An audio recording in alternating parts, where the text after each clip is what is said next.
ஹே guys, எல்லாருக்கும் வணக்கம். Welcome back to Pooja's world. ரொம்ப நாள் கழிச்சு ஒரு சூப்பரான ரெசிபி தான் உங்ககிட்ட ஷேர் பண்ண போகிறேன். இந்த வீடியோ பார்த்தீங்கன்னா நான் ஆல்ரெடி ஷார்ட்ஸ் ஃபார்மேட்டில் போட்டிருந்தேன்.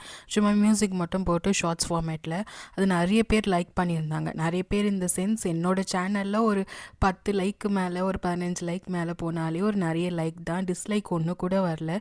ஸோ அதுலேருந்து தெரிஞ்சது இந்த புதினா பிரியாணி வந்து நிறைய பேருக்கு பிடிச்சிருந்தது அப்படின்னு சொல்லிட்டு சரி இதை ஷேர் பண்ணலாம். ரொம்பவே மினிமலான இன்க்ரீடியண்ட்டை வச்சு நம்ம இதை செய்ய போகிறோம்.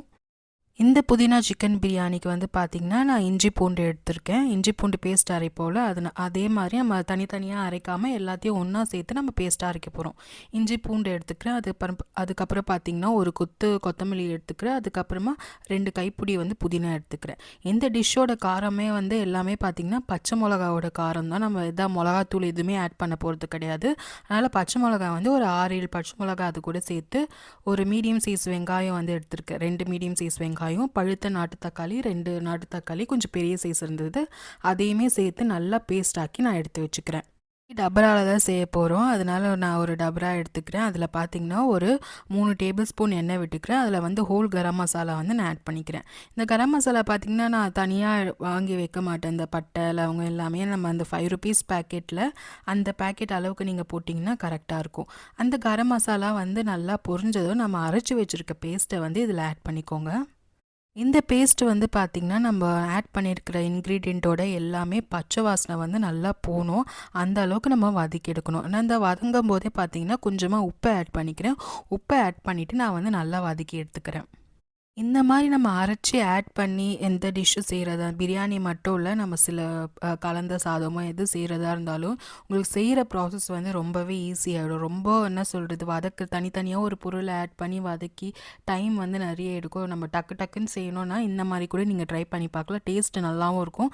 அது மட்டும் இல்லாமல் ஃப்ளேவருமே நம்ம அந்த ரைஸ்லேயோ அந்த டிஷ்லேயோ வந்து நல்லா இறங்கியிருக்கும். நல்லா பார்த்திங்கன்னா பச்சை வாசனை வந்து எல்லாமே போயிடுச்சு, நல்லா ட்ரை ஆயிடுச்சு. இந்த டைமில் வந்து நான் தயிர் வந்து ஆட் பண்ணிக்கிறேன். நான் வந்து 2 டேபிள் ஸ்பூன் தயிர் வந்து ஆட் பண்ணிக்கிட்டேன். கொஞ்சம் புளிப்பு பிடிக்கிறோன்றவங்க நீங்கள் இந்த மாதிரி ஆட் பண்ணிக்கலாம். அப்படி இல்லைன்னா தயிர் வந்து 1 டேபிள் ஸ்பூன் மட்டும் ஆட் பண்ணிவிட்டு தக்காளியை வந்து நீங்கள் எக்ஸ்ட்ரா படுத்திருந்தாலும் படுத்திக்கலாம். நான் மாதிரி தயிர் ஆட் பண்ணிவிட்டு நல்லா மிக்ஸ் பண்ணி விட்டுட்டு 1/2 kg சிக்கன் வந்து வாங்கியிருந்தேன். அதை இது கூட ஆட் பண்ணிவிட்டு கூடவே பார்த்திங்கன்னா ஒரு 200 கிராம் வந்து அந்த சிக்கன் கல்லீரல் சொல்லுவாங்களே, ஒரு வேறு டிஷ்ஷு செய்யலான்னு சொல்லி எடுத்து வச்சுருந்தேன். அன்றைக்கி ரொம்ப டயர்டாக இருந்தது, செய்ய முடியல. அதை க்ளீன் பண்ணி மட்டும் வச்சுட்டு நான் இதுலேயே அந்த 200 கிராம் கல்லீரலையும் சேர்த்துட்டேன். நல்லா க்ளீன் பண்ணிவிட்டு இதையுமே வந்து சேர்த்துட்டேன். அந்த டிஷ்ஷு வந்து கல்லீரல் வச்சு சூப்பரான ஒரு டிஷ் நான் வந்து நான் ஃப்யூச்சர் விலாக்ஸ்லேயோ இல்லைனா இந்த மாதிரி குக்கிங் இதுலேயோ வந்து ஷேர் பண்ணுறேன். இந்த மாதிரி ஆட் பண்ண சிக்கன் எல்லாமே வந்து நல்லா மிக்ஸ் பண்ணி விட்டுக்கோங்க.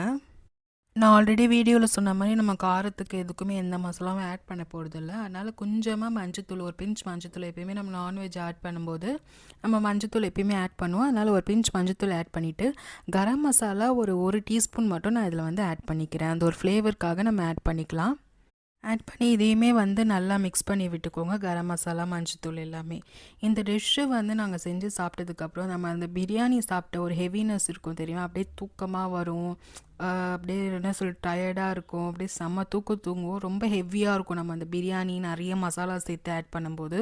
ஆனால் இந்த டிஷ்ஷு இந்த மாதிரி செஞ்சு சாப்பிட்டு பாருங்கள், வேறு லெவலில் இருந்தது. என்ன சொல்கிறது, ரொம்ப திகட்டலை, அப்படியே வயிறு வந்து ஃபுல்லாக அப்படியே இருக்கும், அப்படியே நம்ம தூங்கிடுவோம். அந்த மாதிரிலாம் எதுவுமே இல்லாமல் ஃபில்லிங்காகவும் இருந்தது.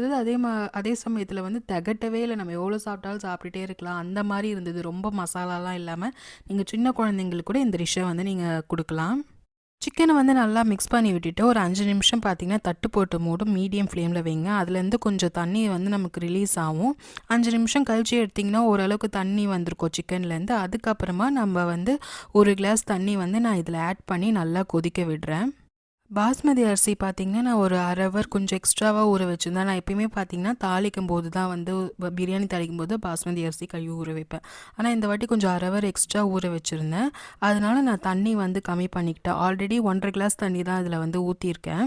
ஊற்றி நல்லா கொதிக்க விட்டதுக்கப்புறமா உப்பு வந்து நீங்கள் செக் பண்ணிக்கோங்க. நம்ம ஆல்ரெடி அந்த கிரேவி வதங்குறதுக்காக மட்டும்தான் உப்பு போட்டிருக்கோம். சிக்கன் ஆட் பண்ணிவிட்டு உப்பையும் ஆட் பண்ணிக்கோங்க.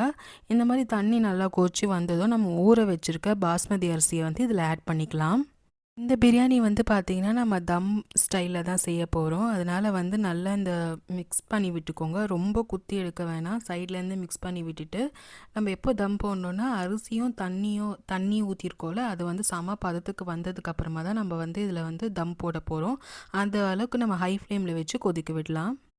நல்லா அரிசி கொதிச்சுட்ருக்க டைமில் நான் வந்து பார்த்திங்கன்னா ஒரு 2 பச்சை மிளகா நீட்டு பச்சை மிளகா கொஞ்சம் நான் பெரிய சைஸாகவே இருந்தது. அது 2ஆ சும்மா உடச்சி இதில் வந்து ஆட் பண்ணிக்கிறேன். அது ஒரு ஃப்ளேவர் தரும். அது மட்டும் இல்லாமல் அந்த பச்சை மிளகா எடுத்து சாப்பிடும்போது அவ்வளோ டேஸ்ட்டாக இருக்கும். அதனால பச்சை மிளகா அந்த மாதிரி 2 பச்சை மிளகா நம்ம தட்டு போட்டு மூடுறதுக்கு முன்னாடி நான் இந்த மாதிரி ஆட் பண்ணிக்கிறேன்.